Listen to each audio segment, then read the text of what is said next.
Episode 35 of Boruto Naruto Next Generations definitely makes my top 5 episodes list, and today I'm gonna explain why. Guys, welcome to my Boruto episode 35 review, and without further ado, let's get into the video.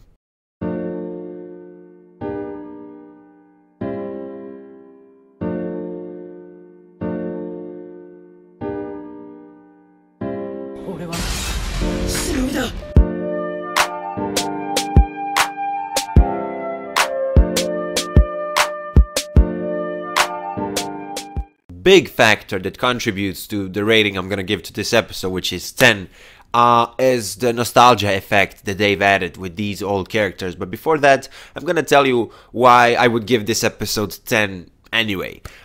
So first of all, just to quickly mention, this soundtrack was fucking perfect. It was placed at a perfect time and it was just wonderful. Animations were great, everything was so smooth and it really felt great. So I just wanted to, mention those two less important things, because the main thing for me is the story, the character interactions, character developments. Anyway, speaking of character interactions, just like I predicted in my episode preview, this episode was full of people talking all the time, and that's something that I really like about Boruto. And, that is one of the, how do I explain it? Many people don't like it because of it, but I think that some people just can't understand Boruto and the brilliance of this story and the uniqueness of this story, because today I got goosebumps literally a couple of times during one episode. I was amazed by how great this episode was and how realistic it felt. And honestly, Studio PRO is doing such a fucking great job with Boruto. It's just out of this world.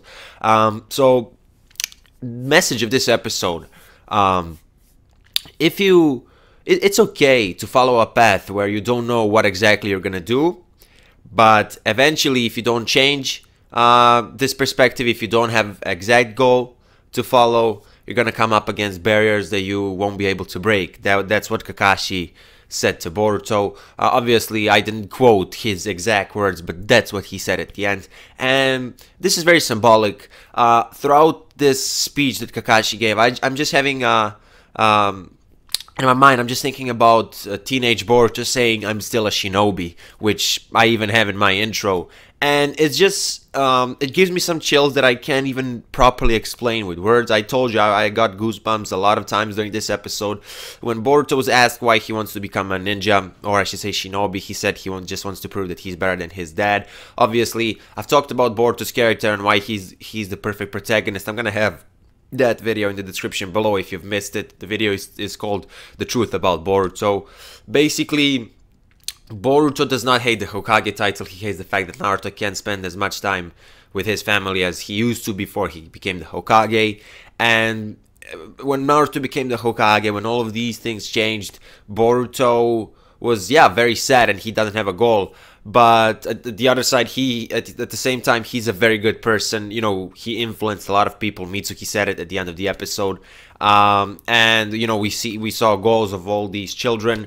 I really like that moment between Boruto and Sarada, because it just felt really good. I think they did such a great job with that little segment of the episode when Boruto was like, when he was comparing Sarada to Naruto and her surpassing Naruto eventually as the Hokage. And then, Sarada went and she talked with, I always forget their names, Wasabi and Namida. Sorry if I completely forgot their names, because basically up until this episode they were irrelevant. So I hope they do a good job with them, because obviously they're going to be more important, I guess, as the series progresses. I don't know.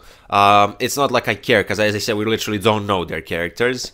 And as I said at the start of this video, they added the nostalgic effect. I'm referring obviously to Kakashi, because he's an old school character from Naruto. And I just want to mention this. Do you remember from Naruto Part 1 when Iruka was talking to the third Hokage, and third Hokage told them, Kakashi's tests are very hard, and Iruka was scared and all that. And now a lot of years later we see Iruka and Kakashi sitting there, and Kakashi tells him, as the Hokage this time, basically, my test is going to be very hard. Now, don't quote me on this one. I'm not 100% sure. In fact, I don't even know if it's the same place, but was that the same place where Iruka talked with Hiruzen. I'm not sure. I can't double check it because I don't have time. When I finish recording this, I need to go outside.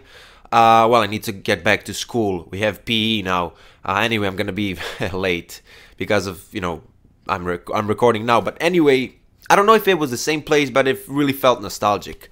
That's Kakashi, Orochimaru, conversating with Naruto and Shikamaru. That was done so great. I can't even describe it. You know, seeing Naruto thanking Orochimaru for the fact that he did some research, and Orochimaru's reply, you don't need to thank me. It's like, I made this mess and I just cleared it up. I think it's fucking brilliant. And these interactions between characters and these lines that they say to each other throughout this series, not only in this episode, it's fucking phenomenal. Phenomenal. This series has so much potential, and I don't even want to say it has a lot of potential. Yeah, it obviously has, but it's already fucking great. And it's just going to get it's going to get more serious now when they become Genins and all that. And later on with the Momoshiki arc and, you know, the car organization in the manga, I'm not going to talk about that because some people don't read the manga. But my point is, it's just fucking great. It's fucking great. You know, seeing Shikamaru, you know, not trusting Orochimaru 100%. It was just great. I remember there was another nostalgic element segment that they've included in this episode when Hinata mentioned Neji, and when we saw a photograph of Rock Lee, Shikamaru, Neji, Kiba, and Choji. Oof, I didn't cry, but my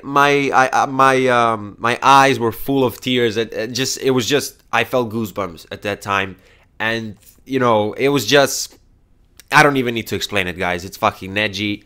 I just can't describe how much I love this episode. Not like fucking love this episode, okay? I just think it was great. You know, Sasuke was mentioned in this episode, but we didn't see him. Obviously, he is somewhere at the moment. We all know he's gonna fight Kinshiki very soon. Well, not very soon, but soon. Anyway, going back to Boruto and his ambitions, you can clearly see that he's sad for the fact that he doesn't have like an exact goal, and he doesn't want to lie, which he learned a couple of episodes ago when he was searching for that souvenir for Himawari. He learned that he isn't supposed to lie. So yeah, you can kind of connect that episode to this episode, and that episode is labeled as filler on like the filler list, which is complete bullcrap. I mean, even the last episode was labeled as filler, which is also bullcrap, because in the last episode we saw Tonerio Tsutsuki, and I don't consider that filler. I mean, even these quote-unquote fillers are connected. It's not something random that you just get in the middle of the episode like it happened with Naruto. I remember Bleach also had some of these fillers that just randomly pop up in the middle of a fight. I'm watching Ichigo versus Ulquiorra, and then boom, a 38th an arc with 30 fillers, something like that. Those fillers, objectively speaking, aren't the best. Okay, that's not too good, but these fillers in Boruto are fucking great. And fillers, quote-unquote fillers in Black Clover are doing the same thing as Boruto. And My Hero Academia did it once with the episode with I always forget her name, the frog girl. Anyway, these modern fillers are very good. And I'm not gonna talk about other series now. I'm gonna talk about Boruto again. Boruto is just very good. It's very complex as a series, and it's just shaping out. No. I should stop fanboying about the series. I need to talk about this episode. I said it at the start of the video. This episode gets a 10 out of 10 for me. One of the, well, maybe even top 3, but I would need to think about it a lot. I would need to go through all the previous episodes. I remember there was this episode from Naruto Gaiden. I think it was episode 24 or 23 or 25. I can't remember. I think it was 24. I really enjoyed that episode. And this episode, it was honestly, as I already said multiple times, it was brilliant. I really wish we could see Sarada, Sakura, and Shino talking, but we didn't. Obviously, we saw them for a second, just like a, you know, we didn't hear them, like we didn't hear what they were talking about. The same thing happened with Metal Lee and Rock Lee, and also these parts of the episodes when they were recording everyone, when, you know, kids were saying their dreams. It was really good. I really like the gag moment with Metal Lee. You know, it's just great. It's just great. It feels like a real world. I already said it. At one point, Kakashi or Sukea told Boruto that, you know, the demand for shinobi is declining because of these peaceful times. But it honestly feels like Kakashi has some sort of feeling, which is why, like, that's the reason why he told Boruto that if he keeps being like this, he's gonna face some barriers that he won't be able to break. And there's the symbolism because Kakashi said it, Toneri said, like, how are you going to fight against destiny, and Momoshiki said, you those blue eyes of yours will take away everything from you. And obviously the first episode when he says I'm still a shinobi, and when apparently the entire village is destroyed. Guys, I'm fucking loving this series. Again, 10 out of 10 for me. I don't know, guys. This is just something perfect, okay? This is just perfection, in my opinion. That was your boy, Hokage, and I will see you in my next video. Bye.